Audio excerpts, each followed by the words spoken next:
রাজধানীর গুলিস্তানের শহীদ Motiur Rahman park.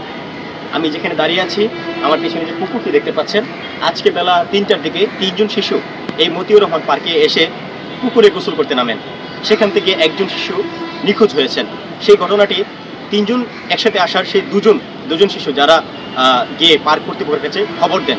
Park কর্তৃপক্ষ fire সার্ভিসের সাথে যোগাযোগ করেন। ফায়ার সার্ভিস কিছুক্ষণের মধ্যে ফায়ার সার্ভিস এখানে আসেন। এসে সেই শিশুটির যে আলামত, এখানে তার জুতা এবং কাপড় দেখে ফায়ার সার্ভিসের যে ডুবুরিরা রয়েছে তারা কিন্তু পানিতে নামেন। নেমে শিশুটিকে উদ্ধার করার পরে শিশুটিকে মৃত উদ্ধার করেন। পরবর্তীতে এই শিশুটিকে ঢাকা মেডিকেল কলেজ হাসপাতালে পাঠানো হয়। ঢাকা মেডিকেল কলেজ হাসপাতালের মর্গে থেকে রাখা হয়।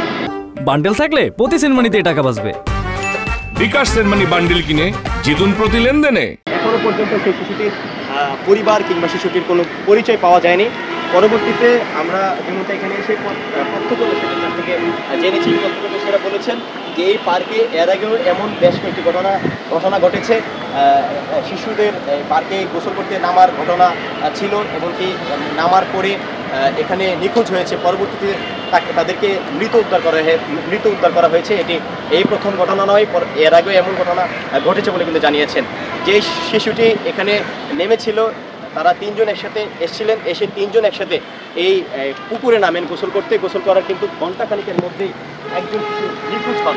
সেই নিখোঁজের খবর পার্ক কর্তৃপক্ষের কাছে সেই শিশুর সাথে আসা 2জন শিশু সেই খবরটি দিয়েছিল। পরবর্তীতে পার্ক কর্তৃপক্ষ এখানে এসে শিশুটির যে আলামত, জুতা এবং তার জামা এখানে দেখে তারা ফায়ার সার্ভিসের সাথে যোগাযোগ করেন। ফায়ার সার্ভিস ঠিক 5 থেকে 10 মিনিটের মধ্যে ফায়ার সার্ভিস এখানে আসেন।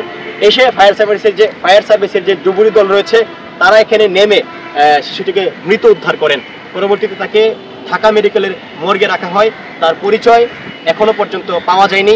এখানে যারা প্রত্যক্ষদর্শীরা রয়েছে তারা ধারণা করছেন সেই শিশুটি কোনো মাদ্রাসার শিক্ষার্থী হবে, যার কারণে তারা এখানকার যে গুলিস্তানের আশেপাশের যে মাদ্রাসাগুলো রয়েছে সেই মাদ্রাসাগুলোতে যোগাযোগ করেছেন, কিন্তু সেই শিশুটি মাদ্রাসার শিক্ষার্থী নয় বলে কিন্তু সেই সমস্ত মাদ্রাসাগুলো জানিয়েছেন।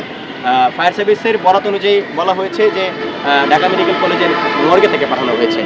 আমরা এখানে এসে তার শিশুটিকে যে শিশুটি এখানে ডুবে মারা গিয়েছেন তার ভিডিও উদ্ধার করেছে, এবং ঠিক ওপারে যে ব্রিজটি দেখতে পাচ্ছেন সেই ব্রিজ থেকে লাফ দিয়ে পড়ে শিশুটির মৃত হয়েছে বলে ধারণা করছেন এখানকার যে প্রত্যক্ষদর্শী, কেননা তার মুখ দিয়ে রক্ত বের হচ্ছিলেন।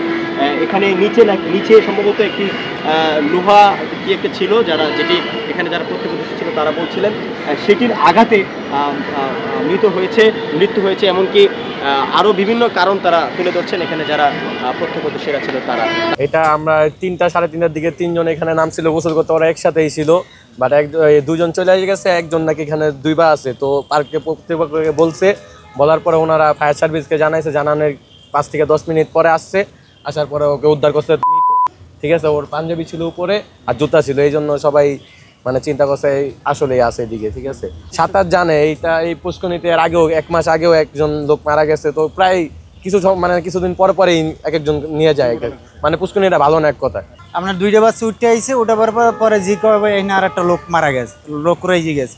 তাই লোক কি তোমাকে সাথে কয় না আমাকে সাথে না আলাদা গোসল করছে। পরে শেষে ফায়ার সার্ভিসের ডাক দেওয়া হয়েছে, ফায়ার সার্ভিসে লাশ উঠেছে। কয়টার দিকে ঘটনা? ওটা 3টার দিকে। কয়জন নেমেছিল গোসল করতে? আলাদা 2জন নামছে আর আলাদা একজন নামছে গোসল করতে। আমরা 1টার দিকে এখানে আসছিলাম, গেট দিয়ে ঢোকার পরে শুনছিলাম নাকি 3টা ছেলে আসছিল এদিকে। আইসে পার্ক কর্তৃপক্ষ আসছে, আমিন ভাই ওনার কাছে বললো যে ভাই এদিকে একটা ছেলে নামছে, যে এদিক দিয়ে একটা ছেলে নামছে। তো ও তো এখন আসলো না, ওর জামা কাপড় আছে এদিকে, জুতা ডুইবা আছে এদিকে, বাইশে আছে জুতা। তো এটা আর কি কথাটা বেশিক্ষণ করে না আমিন ভাই। পরে যখন দেখলো যে না জুতা যেহেতু বাইশে আছে আবার জামা কাপড় এদিকে আছে, তখন চিন্তা করলো যে না থাকতে পারে, নাহলে তো এগুলো এই জায়গায় থাকতো না। তখন আমিন ভাই কোনো কিছু চিন্তা না করে ফায়ার সার্ভিসে জানাইলো। ফায়ার সার্ভিসে জানানোর সাথে সাথে ফায়ার সার্ভিস সর্বোচ্চ গেলে 5 থেকে 7 মিনিট এই টাইমের মধ্যে আইলো। আর পরে হেরা এদিকে নামার পরে ছেলেটারে যে উড়াইলো, ছেলেটা জীবিত ছিল না, মাদ্রাসা মনে হয় পরে যেটুকু সম্ভবত। আমরা এদিকে অনেক মাদ্রাসায় গেছিলাম, কেউ চিনে না। আমরা ছবি দেখাইছি, অনেকেরই দেখাইছি, কেউ চিনে না।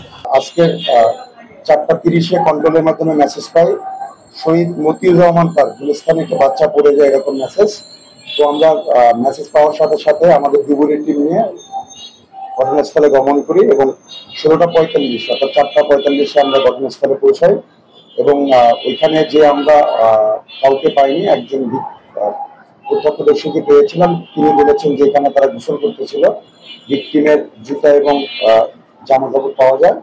সেটা বেস করে আমরা ডুবুরিকে সার্চ করি, সার্চ করার পরিপ্রেক্ষিতে আমরা ভিকটিমের উদ্ধার করি, কিন্তু ভিকটিমের পরিবারের কেউ ছিল না।